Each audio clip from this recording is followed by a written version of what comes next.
आज का अपना टॉपिक कौन सा है? सदिश क्षेत्र का डाइवर्जेंस। देखो डाइवर्जेंस क्या होता है? डाइवर्जेंस होता है कि किसी भी बंद पृष्ठ में अगर कोई आयतन अल्पांश रखा हुआ है तो उस आयतन अल्पांश के प्रति इकाई आयतन से जो निर्गत फ्लक्स होता है उस निर्गत फ्लक्स को अपन क्या कहते हैं? सदिश क्षेत्र का डाइवर्जेंस कहते हैं। तो सदिश क्षेत्र का डाइवर्जेंस क्या होगा? डाइवर्जेंस ऑफ ए वेक्टर प्रति एकांक यानी कि प्रति इकाई आयतन से जो निर्गत फ्लक्स होता है उस निर्गत फ्लक्स को अपन क्या कहते हैं? उस सदिश क्षेत्र का डाइवर्जेंस कहते हैं। जिसमें ये जो समाकलन जो चल रहा है ए डॉट डी ए, ये तो क्या है? फ्लक्स है। और इसमें किसका भाग लगा है? आयतन का भाग लगा है। आयतन का भाग लगते हैं अपने पास ये क्या बन गया? डाइवर्जेंस बन गया। तो डाइवर्जेंस की परिभाषा क्या हुई? किसी भी बंद पृष्ठ में स्थित किसी आयतन अल्पांश के प्रति इकाई आयतन से जो निर्गत फ्लक्स है उस निर्गत फ्लक्स को अपन क्या कहते हैं? सदिश क्षेत्र का डाइवर्जेंस कहते हैं। ठीक है, यहां पर ये समाकलन को यहां से बंद कर रखा है। इसका मतलब है कि ये बंद पृष्ठ के लिए समाकलन हो रहा है, ऐसा लगा रखा है यानी कि बंद पृष्ठ के लिए समाकलन हो रहा है। अगर यहाँ पर एल लिखा हुआ है तो बंद पथ के लिए समाकलन होता है। अगर यहाँ पर बंद समाकलन में वी लिखा हुआ है तो ये आयतन के लिए समाकलन होता है। किसी भी बंद पृष्ठ के आयतन के लिए हो रहा है और यहाँ पर बंद पथ के लिए समाकलन हो रहा है और यहाँ पर ये जो है किसी बंद पृष्ठ के लिए समाकलन हो रहा है। अब अपन डाइवर्जेंस को कार्तीय निर्देश तंत्र में जो डाइवर्जेंस का फॉर्मूला उसको ड्राइव करेंगे कि कार्तीय निर्देश तंत्र में डाइवर्जेंस का फॉर्मूला क्या होता है। तो इसके लिए अपन ने एक घनाभ आकृति ली और उस घनाभ आकृति वाला जो पृष्ठ है उसका आयतन कितना है? डीवी है। आयतन तो उसका कितना है? डीवी है। तो अपन ने एक पृष्ठ ले लिया, ये अपने पास एक पृष्ठ है।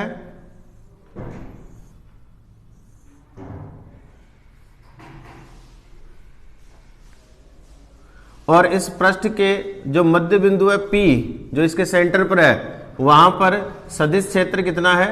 ए वेक्टर है। तो यहाँ पर जो सदिश क्षेत्र है उसको जो घटकों के रूप में लिखा जाएगा तो ए वेक्टर बराबर हो जाएगा ए x I cap plus A Y J cap plus A Z K cap. ये अपने पास कोई सदिश क्षेत्र हो गया और बिंदु P पर इसका मान कितना है? ए वेक्टर है। तो इसके जो घटक है बिंदु P पर ए एक्स एक्स दिशा में हो गया, ए वाई वाई दिशा में हो गया और ए जेड जेड दिशा में हो गया। ठीक है, ये एक्स अक्ष है, ये वाई अक्ष हो गया और ये जेड अक्ष हो गया। ठीक है, इसकी जो लंबाई है वो लंबाई कितनी है? dx है। इसकी जो ऊंचाई है ऊंचाई कितनी है? dy है। और इसकी जो लंबाई जो चौड़ाई है वो चौड़ाई कितनी है? dz है। अब इसका नामकरण कर देते हैं अपन, तो ये हो जाएगा o a b c d e f g। ये अपने पास एक बंद पृष्ठ है और इस बंद पृष्ठ का आयतन कितना है? आयतन इसका है dv और dv बराबर हो जाएगा dx dy dz। ये इसका अपने पास क्या हो गया? आयतन हो गया। तो अपन को ये चेक करना है कि यहाँ पर जो बंद पृष्ठ है उस बंद पृष्ठ से फ्लक्स कहां से निकल रहा है। तो पहले तो निर्गत फ्लक्स की अपन बात करें तो देखो जो ax घटक है बंद पृष्ठ के लिए जो फ्लक्स निकालते हैं, फ्लक्स का फॉर्मूला अपने पास होता है समाकलन a डॉट डी ए। अगर इसको प्रसारित किया जाएगा तो हो जाएगा a D A cos of theta. ठीक है, तो जहां पर थीटा का मान जिस क्षेत्र के लिए या जिस घटक के लिए थीटा का मान 0 डिग्री होगा किसी पृष्ठ पर, वहां से फ्लक्स निर्गत होगा अधिकतम। और जहां पर थीटा का मान 90 डिग्री हो जाएगा वहां पर फ्लक्स का मान कितना हो जाएगा? 0 हो जाएगा। तो जहां पर कोई भी जो क्षेत्र का घटक है वो जिस पृष्ठ के लंबवत है उस पृष्ठ से फ्लक्स नहीं निकलेगा। ठीक है, यानी कि क्षेत्रफल सदिश से कोण लिया जाता है ये। अब देखो यहां पर ये जो ax है ये ax इस पृष्ठ के लंबवत है। जो GBCD जो पृष्ठ है उस पृष्ठ के लंबवत है कौन? ax। तो यहां पर थीटा का मान कितना हो गया? 0 डिग्री, क्योंकि क्षेत्रफल जो सदिश होगा इसका क्षेत्रफल सदिश इस दिशा में होगा। तो दोनों समान दिशा में है ax और इस पृष्ठ का जो क्षेत्रफल सदिश है वो कौन सी दिशा में है, समान दिशा में है, और समान दिशा में होने के कारण यहां से फ्लक्स निर्गत होगा। ऐसे ही ये AX इधर से प्रवेश करेगा, तो देखो यहां पर इस पृष्ठ का जो क्षेत्रफल सदिश है वो इधर हो जाएगा, और जो क्षेत्र है वो इस दिशा में है, तो जो पृष्ठ का क्षेत्रफल सदिश है और जो क्षेत्र है ये वाला AX वो दोनों एक दूसरे के विपरीत है, यानी कि 180 डिग्री है। तो जब 180 डिग्री हो जाएगा तो ये प्रवेशित फ्लक्स है, और प्रवेशित फ्लक्स कैसा होता है, ऋणात्मक होता है। ठीक है, अब बात करते हैं कि AX जो है अपने पास घटक, उसका फ्लक्स इस वाले पृष्ठ के लिए होगा कि नहीं होगा।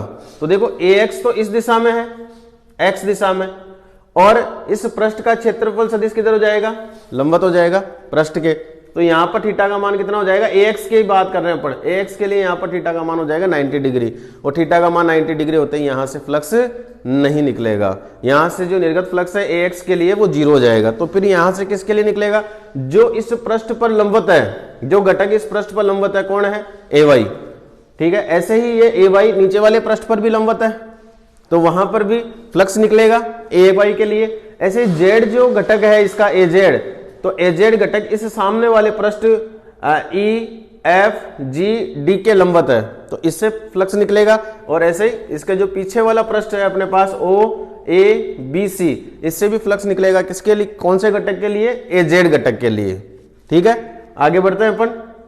तो सबसे पहले अपन जो X घटक है अपने पास AX, उस AX के लिए फ्लक्स की बात कर लेते हैं अपन कि AX जो है उसका फ्लक्स कितना होगा। तो AX का जो घटक है, AX जो घटक है उससे जो फ्लक्स निकलेगा वो फ्लक्स निकलेगा, एक तो पृष्ठ G B C D, और दूसरा कौन सा होगा, O E F A। इन दोनों पृष्ठों पर इसके फ्लक्स का मान होगा, बाकी पर जो फ्लक्स है वो 0 होगा। जब अपन इस वाले पृष्ठ से इस वाले पृष्ठ पर फ्लक्स का मान निकालेंगे, या इस वाले पृष्ठ से निर्गत फ्लक्स निकालेंगे, तो यहां पर क्षेत्र का मान निकालना पड़ेगा सबसे पहले अपन को, कि यहां पर क्षेत्र का मान कितना है। फिर उस क्षेत्र को अपन किससे गुणा कर देंगे, क्षेत्रफल से गुणा कर देंगे, इसके क्षेत्रफल से। तो इसका क्षेत्रफल हो जाएगा, इसकी लंबाई तो हो जाएगी dz, और इसकी ऊंचाई कितनी हो जाएगी, dy। तो dz dy या dy dz इसका क्षेत्रफल हो जाएगा इस वाले पृष्ठ का। तो पहले अपन इस पृष्ठ पर क्या निकालेंगे, क्षेत्र का मान निकालेंगे। तो इस पर क्षेत्र का मान निकालते हैं अपन।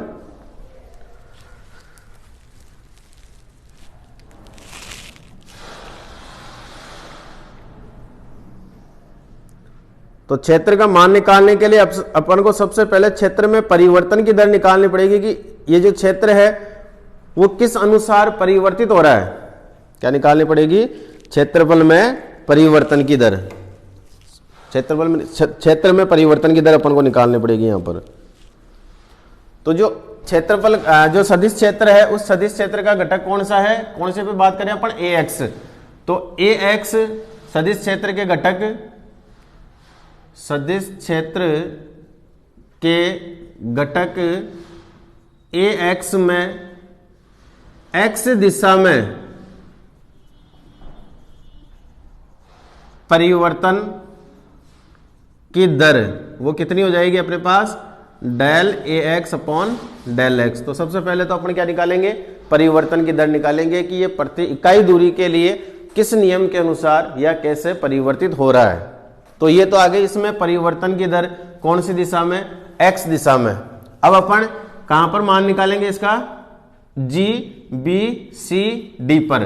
तो देखो G B C D वाला जो पृष्ठ है वो इस बिंदु P से कितनी दूरी पर है, dx/2 दूरी पर है।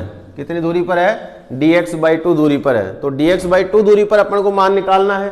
तो ये तो हो गई इसमें परिवर्तन की दर, अपन को dx/2 दूरी पर मान निकालना है। तो dx/2 दूरी पर ax का मान हो जाएगा अपने पास del AX upon del X and multiply by dx/2। जितनी दूरी से इसको गुणा किया जाएगा परिवर्तन की दर को, उतनी दूरी पर अपन को क्षेत्र का मान मिल जाएगा। अब जो अपने पास पृष्ठ है G B C D, उस पर अपन क्या करेंगे, इसका कुल मान निकालेंगे। तो पृष्ठ जी बी सी डी पर क्षेत्र का मान, तो क्षेत्र का मान हो जाएगा अपने पास ए एक्स तो ऑलरेडी है, प्लस परिवर्तन के बाद में कितना आया, del A X upon del X and dot D X by 2, ये अपने पास आ गया क्षेत्र का मान। ठीक है, अब अपन निकालेंगे इससे फ्लक्स, इस वाले पृष्ठ से फ्लक्स जो निर्गत हो रहा है, तो पृष्ठ जी बी सी डी से निर्गत फ्लक्स का मान या निर्गत फ्लक्स हो जाएगा अपने पास, तो क्षेत्र का मान तो कितना आ गया अपने पास, A X plus del A X upon del X and multiply by D X upon 2, ये तो आ गया क्षेत्र का मान। फ्लक्स के लिए देखो यहाँ पर थीटा का मान 0 डिग्री है, तो थीटा का मान 0 डिग्री है तो कोस तो आया, कोस 0 का मान तो हो गया 1। अब इसके क्षेत्रफल से गुणा करना पड़ेगा, तो ये वाला जो पृष्ठ है उसका क्षेत्रफल कितना होगा, देखो इसकी लंबाई तो हो गई dz और इसकी ऊंचाई कितनी हो जाएगी dy, तो इसका क्षेत्रफल आ जाएगा अपने पास dy dz, ये आ गया इसका क्षेत्रफल।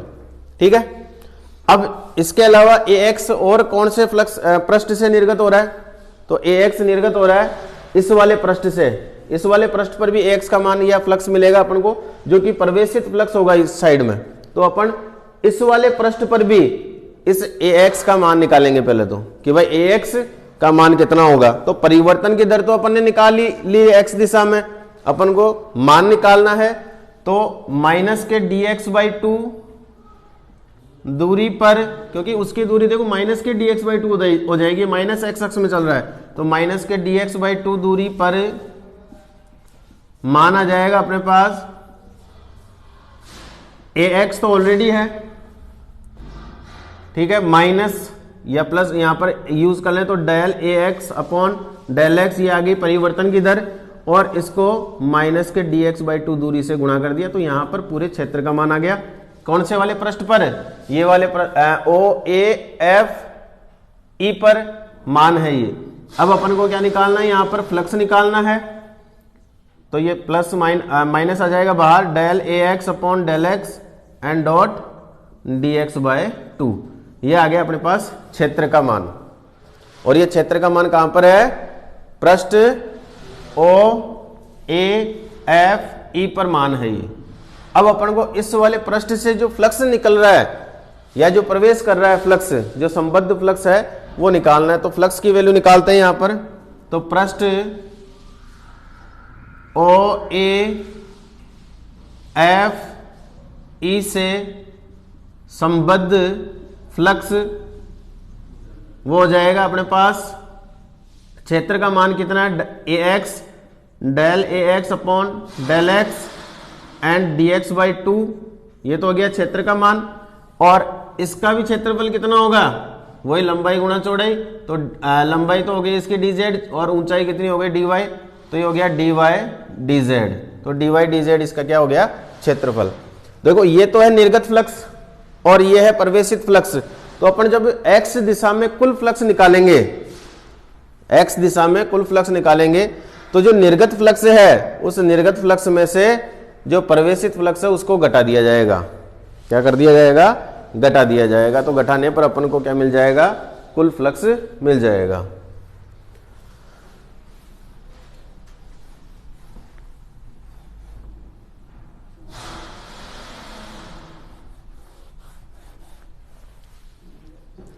x दिशा में कुल फ्लक्स आ जाएगा अपने पास A X plus del A X upon D X upon del X और D X by 2 and dot D Y D Z. Minus करना है इसमें से प्रवेशित फ्लक्स को, तो प्रवेशित फ्लक्स हो गया अपने पास A X minus del A X upon del X और D X upon 2 and D Y D Z. जब इसको सॉल्व करेंगे तो देखो ए एक्स से ए एक्स वाला कंपोनेंट कैंसिल हो जाएगा और ये वाला जो कंपोनेंट है अपने पास del A X upon D X, del A X upon del X and D X by 2 और ये वाला del A X upon del X and dot D X by two, ये आधा और आधा मिलकर एक हो जाएगा, तो del A X upon del X and dot D X, और इससे बाहर गुणा क्या है, डी वाई डी जेड। ये एक्स अक्ष में क्या आ गया, कुल फ्लक्स आ गया अपने पास, क्या आ गया, कुल फ्लक्स आ गया है।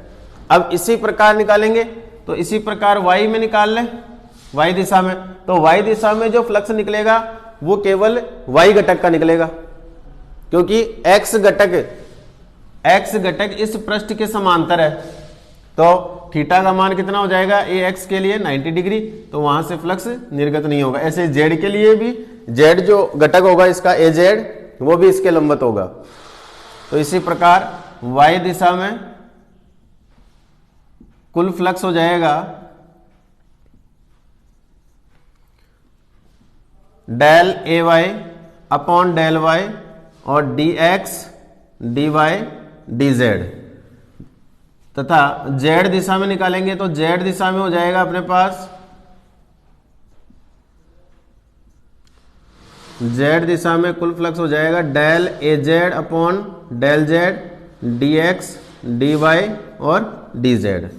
ठीक है, ये अपने पास तीन फ्लक्स मिल गए, एक्स दिशा में, ये वाई दिशा में और ये जेड दिशा में, जो कि इस डीवी आयतन वाले पृष्ठ से निर्गत हो रहा है। क्या हो रहा है, निर्गत हो रहा है। तो इस डीवी आयतन वाला जो पृष्ठ है, जो अपन ने पृष्ठ लिया है, उससे निर्गत कुल फ्लक्स निकाल लें। तो कुल फ्लक्स में क्या करेंगे, तीनों दिशाओं के जो फ्लक्स है उनको जोड़ देंगे।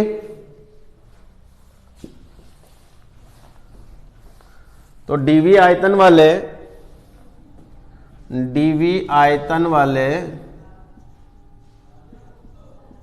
पृष्ठ से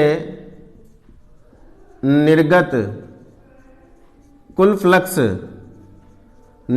फ्लक्स कितना हो जाएगा भाई, समाकलन S A dot D A, ये फ्लक्स का सूत्र होता है। तीनों जो दिशाओं के फ्लक्स उनको जोड़ दें तो del A X upon del X D X D Y D Z plus del A Y upon del Y D X D Y D Z plus del A Z upon del Z D X D Y D Z. ठीक है, यहां से D X D Y D Z common आ गया, तो A dot D A is equal to हो गया del A X upon del X plus del A Y upon del Y plus del A Z upon del Z, और बाहर के गुणा क्या आ गया अपने पास, डी एक्स डी वाई और D Z. D X D Y D Z क्या है, इसका आयतन है। ठीक है, तो यहां पर अपन क्या पुटअप कर सकते हैं, डीवी पुटअप कर सकते हैं। तो ये हो जाएगा यहां से del A X upon del X plus del A Y upon del Y plus del A Z upon del Z, और यहां पर आ गया ये आयतन डीवी। ये आ गया अपने पास जो कुल फ्लक्स है इस डीवी आयतन वाले पृष्ठ से। अब डाइवर्जेंस की परिभाषा में चले।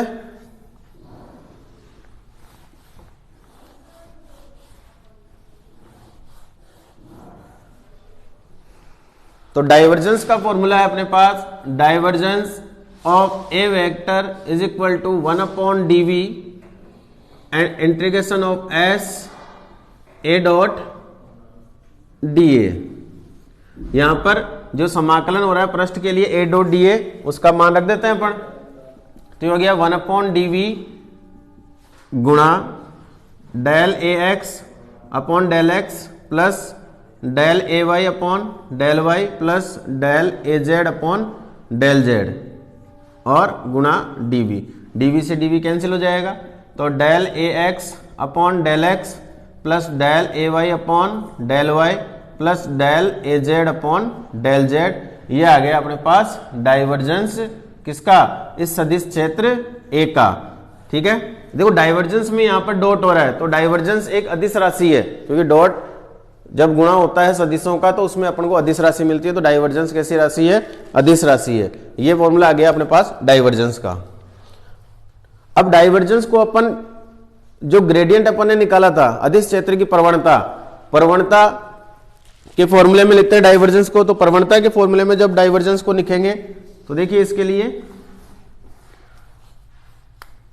डेल डॉट ए की वैल्यू अपन निकालते हैं, तो डेल की वैल्यू क्या होती है, del upon del X I cap plus del upon del Y J cap plus del upon del Z K cap. ये होता है अपने पास ग्रेडियंट जो प्रवणता है। और ए जो सदिश अपन ने लिया है उसका मान ये है A x I cap plus A Y J cap plus A Z K cap. ठीक है, इनका डॉट करना है तो डॉट के लिए आई कैप के गुणांक को आई कैप के गुणांक से गुणा कर दो, तो del A X plus del x, ऐसे ही वाई के गुणांक को जे कैप के गुणांक को जे कैप के गुणांक से गुणा कर दो, तो del A Y upon del Y और del A Z upon del Z. ठीक है, जो कि डाइवर्जेंस का फॉर्मूला है। तो यहाँ पर ये वाला जो फॉर्मूला है, ये जो वैल्यू है, ये अपन ने जो निकाली है डेल डॉट ए, वो यहाँ पर पुटअप करते हैं। तो divergence of A vector is equal to अपन को मिल रहा है डेल डॉट ए। तो अगर अपन ग्रेडियंट से किसी सदिश क्षेत्र का अगर अदिश गुणनफल कर दें तो अपन को क्या मिल जाता है, डाइवर्जेंस मिल जाता है। क्या मिल जाता है, डाइवर्जेंस मिल जाता है। ठीक है, इसको एक बार आप रिटर्न वर्क कर लीजिए।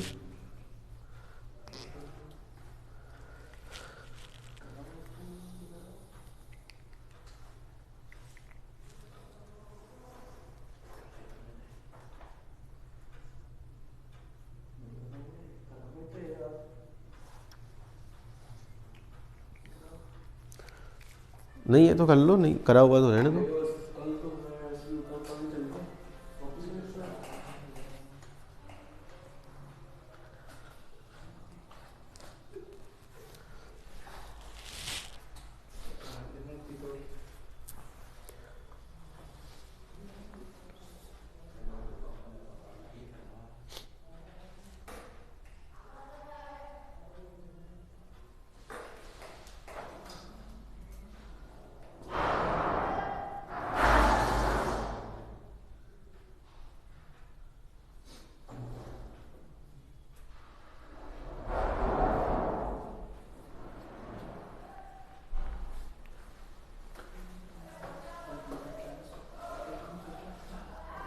ठीक है, अब देखिए जो अपने नेक्स्ट टॉपिक है वो होगा गाउस की डाइवर्जेंस प्रमेय। गाउस है, उस गाउस की क्या है, एक डाइवर्जेंस प्रमेय है। तो वो डाइवर्जेंस प्रमेय अपन निकालेंगे अब। ठीक है, तो डाइवर्जेंस प्रमेय निकालने के लिए अपन ने क्या करा कि एक कोई पृष्ठ ले लिया और उस पृष्ठ का आयतन कितना है, v है। पृष्ठ का आयतन कितना है, v है। v आयतन का अपन ने कोई पृष्ठ ले लिया और उस पृष्ठ को अपन ने छोटे छोटे अल्पांशों में विभाजित कर दिया। और वो अल्पांश अपन ने कैसे लिए हैं, आयताकार षष्ठफलक लिए हैं। आयताकार कैसे लिए हैं, षष्ठफलक लिए हैं। अपन ने असंख्य पृष्ठ ले लिए ऐसे।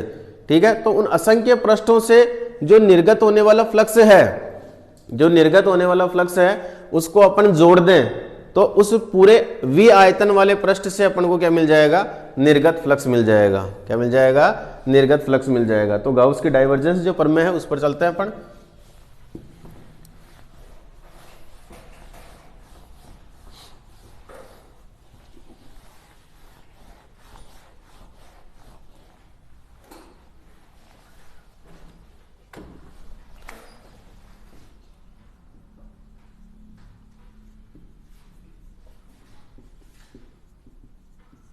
गाउस के डाइवर्जेंस प्रमेय। तो अपन ने जैसे कोई पृष्ठ ले लिया, ये अपने पास पृष्ठ हो गया। ठीक है, इस पृष्ठ का तो आयतन कितना है, v है।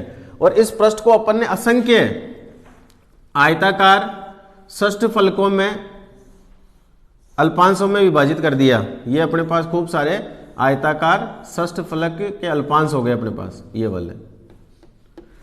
इनमें से किसी एक पृष्ठ के लिए अगर अपन फ्लक्स की बात करें तो वहां पर सदिश क्षेत्र का मान तो कितना हो गया, ए आई। कोई आई वे अपन ने अल्पांश की बात करी है तो वहां पर सदिश क्षेत्र का मान तो कितना हो गया, ए आई, और उसका क्षेत्रफल है डी ए आई वेक्टर। ठीक है, ये एक अल्पांश से निकलने वाला फ्लक्स है। अगर पूरे पृष्ठ से यानी कि जो v आयतन वाला पृष्ठ है उससे अपन को फ्लक्स निकालना है तो क्या करेंगे अपन, इसका योग कर दें। सभी अल्पांश जो है उनसे जो निर्गत फ्लक्स हो रहा है उसका अपन क्या कर दें, योग कर दें, तो पूरे पृष्ठ के लिए क्या मिल जाएगा अपन को, फ्लक्स मिल जाएगा। और ये इस पूरे पृष्ठ के फ्लक्स के बराबर होगा, ए डॉट डी ए के बराबर होगा ये। ठीक है, अभी अपन ने बात करी है गाउस के डाइवर्जेंस प्रमेय से।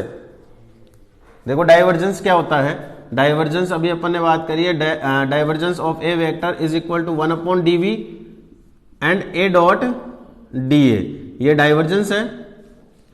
और इसी डाइवर्जेंस की अभी अपन ने वैल्यू निकाली है डेल डॉट ए।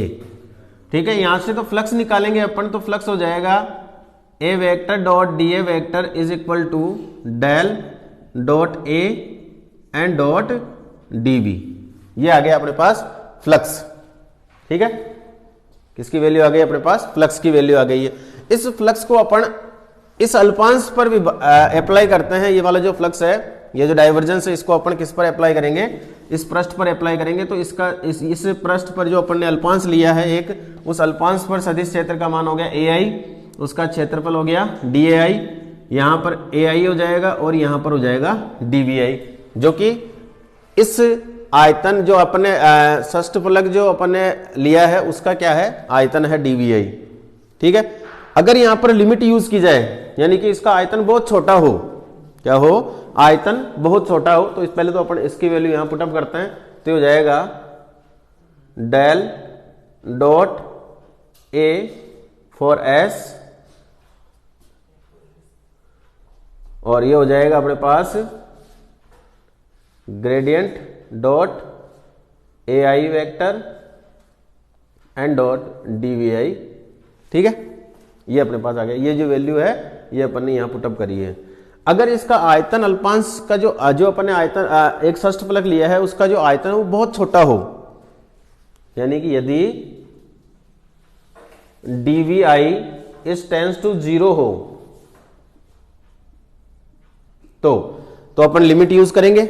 और जब अपन लिमिट यूज करेंगे तो लिमिट यूज करने पर जो योग का चिन्ह है वो किस में बदल जाता है, समाकलन में बदल जाता है। किस में बदल जाता है, समाकलन में बदल जाता है। तो यहां हो जाएगा अपने पास A vector dot D A vector for S is equal to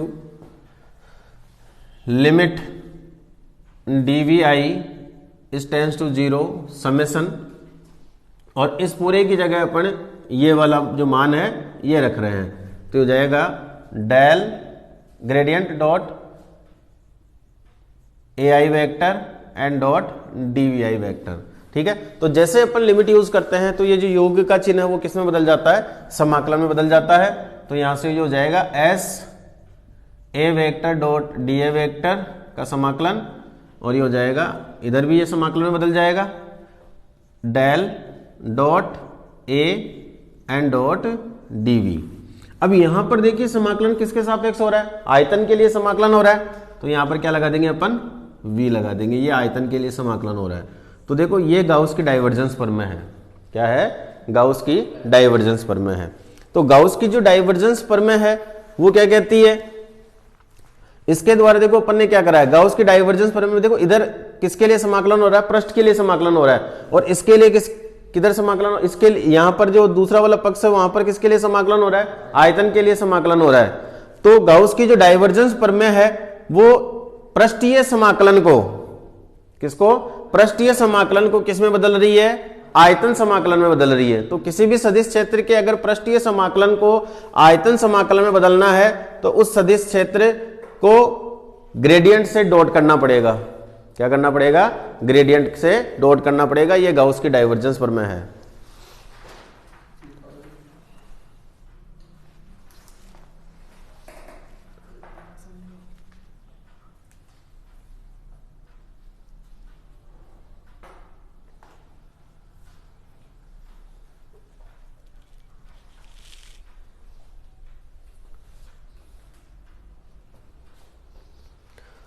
जो गाउस की डाइवर्जेंस प्रमेय है वो पृष्ठीय समाकलन को आयतन समाकलन में बदलती है।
नेक्स्ट है अपने जो गाउस का नियम पढ़ा था अपन ने पिछले साल 12वीं क्लास में, जो गाउस का नियम था स्थिर विद्युत्की से संबंधित वाला, उसका अवकल रूप पढ़ेंगे। कौन सा रूप पढ़ेंगे? अवकल रूप पढ़ेंगे। तो गाउस के नियम का अवकल रूप,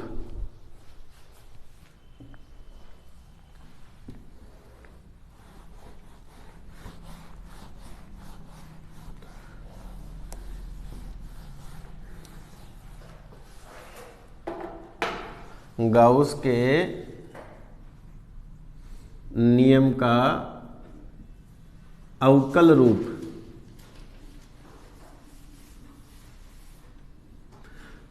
जो पिछले साल अपन ने गाउस का नियम पढ़ा 12वीं क्लास में, वो गाउस का नियम क्या था? वो गाउस का नियम यह है कि किसी भी बंद पृष्ठ से निर्गत विद्युत फ्लक्स का मान, किसी बंद पृष्ठ से निर्गत विद्युत फ्लक्स का मान उस पृष्ठ में उपस्थित कुल आवेश का 1/ε0 गुणा होता है। कुल आवेश का कितना होता है? 1/ε0 गुणा होता है। ये अपन ने स्थिर विद्युत्की में गाउस का नियम पढ़ा था। तो वहां पर पृष्ठ कैसा होना चाहिए? बंद होना चाहिए। तो यहां पर अपन ने एक बंद पृष्ठ ले लिया, ठीक है, और इस बंद पृष्ठ में अपन ने आवेश कितना रखा है? Q। अब क्या करेंगे? इसको अपन छोटे छोटे अल्पांशों में विभाजित करेंगे, ठीक है, और छोटे छोटे अल्पांशों में विभाजित करने के बाद में एक अल्पांश की कल्पना की, और इस अल्पांश में जो आवेश है वो आवेश कितना है? dq है, और इसका आयतन कितना है? dv आयतन है इसका, और इस पूरे पृष्ठ का जो आयतन आवेश घनत्व है वो कितना है? रो है, ठीक है। तो इस फाई का एक और फॉर्मूला चलता है जो विद्युत फ्लक्स में अपन ने पढ़ा, वो था E vector dot dA vector, ठीक है, ये भी फ्लक्स ही देता है अपन को। तो फाई बराबर E डॉट dA। तो ये फाई की वैल्यू यहां पर पुटअप कर रहा हूं मैं, तो ये हो जाएगा integration of E vector dot dA vector is equal to Q upon epsilon naught. ये अभी भी किसका नियम है? गाउस का नियम ही है। किसका नियम है? गाउस का नियम है। अब देखो अपन ने यहां पर जो एक अल्पांश लिया, इस अल्पांश में आवेश कितना है? dq है, ठीक है। तो यहां पर जब आवेश घनत्व की अपन बात करें तो आवेश घनत्व रो बराबर क्या होता है? आवेश बटा आयतन। तो आवेश dq और आयतन हो गया dv। यहां से अगर dq आवेश निकालूंगा तो वो हो जाएगा रो dv। अब इसके बाद में यहां से कुल आवेश निकालना अपन को, तो कुल आवेश के लिए क्या किया जाएगा? अगर इसमें कुल आवेश निकालना है पूरे पृष्ठ की अगर अपन बात करें तो कुल आवेश निकालने के लिए इसका समाकलन कर देंगे, ठीक है, समाकलन ऑफ dq, और समाकलन dq का जो मान है रो dv है। अब ये समाकलन किसके लिए हो रहा है? बंद पृष्ठ के लिए हो रहा है, और आयतन के लिए समाकलन हो रहा है, इसलिए क्या रख देंगे अपन? यहां पर v रख देंगे। अब ये जो q का मान है, ये q का मान अपन कहां रखेंगे? समीकरण 1 में रखेंगे पहले। तो समीकरण 1 में अगर मैं q का मान रखता हूं तो समीकरण 1 का रूप हो जाएगा अपने पास E vector dot dA vector बराबर समाकलन आयतन के लिए रो dv अपॉन एप्सिलॉन नॉट, ठीक है। अभी अपन ने गाउस की डाइवर्जेंस प्रमेय पढ़ी है, और गाउस की डाइवर्जेंस प्रमेय क्या करती है? पृष्ठीय समाकलन को आयतन समाकलन में बदलती है। तो गाउस की डाइवर्जेंस प्रमेय से यह हो जाएगा, जो विद्युत क्षेत्र का अपन ने पृष्ठीय समाकलन पढ़ा है E डॉट dA, वो आयतन समाकलन में बदल जाएगा। कब बदल जाएगा? जब आप इस विद्युत क्षेत्र को ग्रेडियंट से डॉट कर दोगे तो ये किस में बदल जाएगा? आयतन समाकलन में बदल जाएगा। E डॉट dA का जो ये मान है ये अपन समीकरण 2 में रख देते हैं, तो ये हो जाएगा समाकलन आयतन के लिए del dot E n dot dV is equal to, देखो यहां से रो और एप्सिलॉन नॉट बाहर आ जाएगा, तो रो अपॉन एप्सिलॉन नॉट तो आ गया बाहर, और ये आ गया समाकलन में dV v के लिए। ऐसे ही यहां से भी इस डेल डॉट E को बाहर निकाल दें, तो ये डेल डॉट E तो आ गया बाहर, ये समाकलन में हो गया v dot dV, rho upon epsilon not और इधर भी समाकलन dv। ठीक है, अब इसकी तुलना करते हैं अपन, जो समीकरण के दोनों पक्ष हैं उनकी तुलना करते हैं। तो देखो यहां पर समाकलन dv है, इधर भी समाकलन dv है, ये तो कॉमन है दोनों में। तो डेल डॉट ई का मान क्या है, रो अपॉन एप्सिलॉन नॉट। तो तुलना करने पर या डायरेक्ट लिख दो, डेल डॉट ई बराबर रो अपॉन एप्सिलॉन नॉट। ये गाउस के नियम का अवकल रूप है। क्या है, गाउस के नियम का अवकल रूप है। चाहे गाउस के नियम को आप ऐसे लिख दो, चाहे गाउस के नियम को आप ऐसे लिख दो, एक ही बात है, कोई फर्क नहीं पड़ता है, कैसे भी लिख सकते हो आप। ठीक है, तो ये गाउस के नियम का अवकल रूप है। और ये जब इलेक्ट्रोमैग्नेटिज्म में अपन आगे पढ़ेंगे, विद्युत चुंबकीय तरंगे जब तरंगों में आएंगे, तो ये मैक्सवेल की समीकरण भी है, क्योंकि पिछले साल भी अपन ने इसको मैक्सवेल की समीकरण दी थी एक, और ये भी क्या है, मैक्सवेल की समीकरण ही है। ठीक है, इसको उतारिए। और कल अपन बात करेंगे गाउस, कल अपन बात करेंगे सदिश क्षेत्र के कर्ल के बारे में। तो आज के लिए बस इतना ही, मिलते हैं कल की क्लास में।